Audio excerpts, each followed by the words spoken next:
अस्सलाम वालेकुम वरहमतुल्लाहि वबरकातुहू।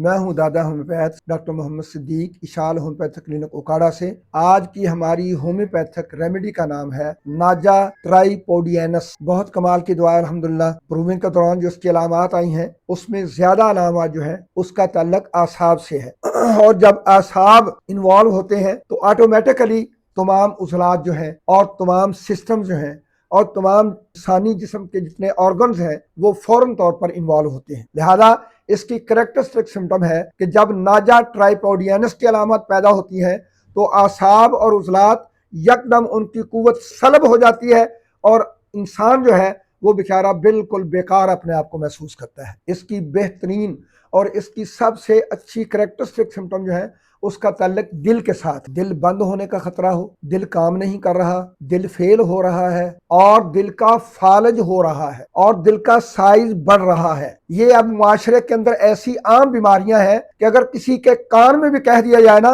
कि तेरा दिल बढ़ रहा है, तेरे दिल को झटका लग रहा है, तो बस वो समझेगा कि अब मुझे तो काम करने की जरूरत नहीं, मैं तो हफ्ते बाद मर जाऊंगा। और भाई दिल के फेल होने से, दिल के बढ़ जाने से, दिल का काम बंद करने से वो मौत तो अल्लाह ने लिखी है, उसका एक वक्त मुकर्रर है। कब आनी है, कहाँ आनी है, कैसे आनी है, ये किसी जिन इंसान फरिश्ते को बिल्कुल इल्म नहीं है कि कैसे। तो अंदाजा लगाकर तो मरने से पहले तो ना मरीज को मारे।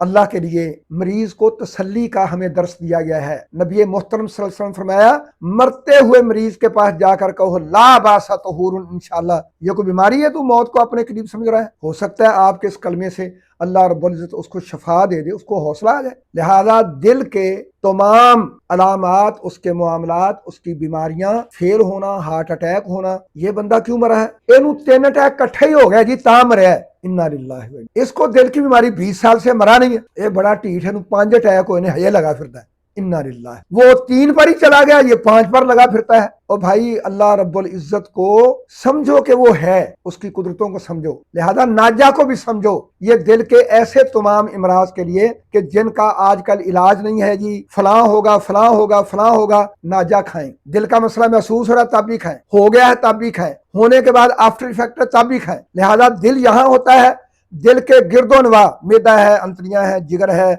और जनाब फेफड़े हैं, हवा की नाली, गजा की नाली, नखे तक, ये तमाम अलामात को कंट्रोल करता है नाजा अल्हम्दुलिल्लाह। और दिल इधर है बाईं तरफ। इसकी दिल की दर्द की तकलीफ जब दिल के अंदर और गिरदोनवा आदा के अंदर ऊपर को चढ़ जाए और कंधे को आ जाए, कंधे तक और ऊपर कनपट्टी तक चली जाए, तो मरीज बेचारा परेशान है कि ये दिल की तकलीफ बहुत ही कॉम्प्लिकेटेड है।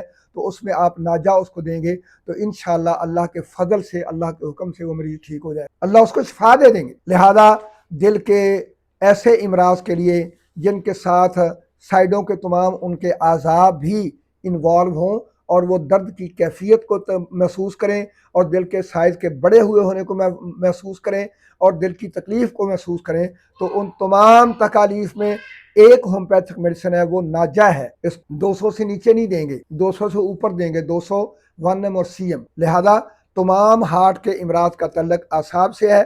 दिमागी अलामत हों और पुराने इमराज हों तो उसमें हाइपोटेंसी बार बार भी रिपीट की जा सकती है। अस्सलाम वालेकुम वरहमतुल्लाहि।